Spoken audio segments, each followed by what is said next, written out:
Nagkaroon po ka ng insurance. 2006 ko po natapos. Gusto ko po sanang i-withdraw. Pero nagbigay ng payo yung tiyahin ko, siya din po yung agent. Ilulun na lang daw po. Kaso lang, hindi pa namin nababayadan mula nung 2009. Wala po kaya ang maging benepisyo ko po. Jose, sasagutin ni Congressman Erin Tanyada yung iyong katanungan kung... Yeah, Jose, depende yan kung ano nakasulat sa policy mo, no? Kasi usually yung mga insurance policies, may loan provision yan.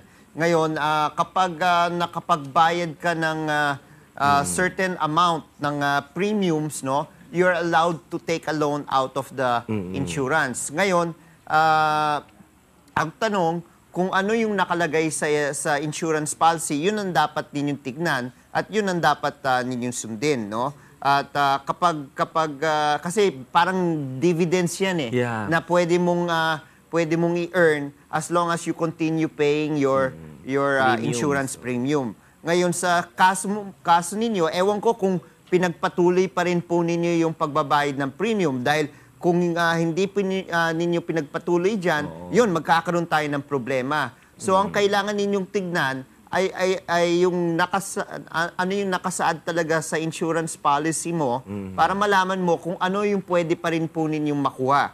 Ngayon, kung hindi ninyo itutuloy yung insurance policy, usually, ang makukuha po ninyo, hindi yung full amount na binayaran po ninyo, plus kung meron kayong niloan. Oo.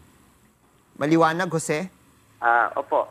Ang natatandaan ko po, yun po ay 5 years po na sunod-sunod na pagbabayad taunan. Opo. Yung time na yon siguro,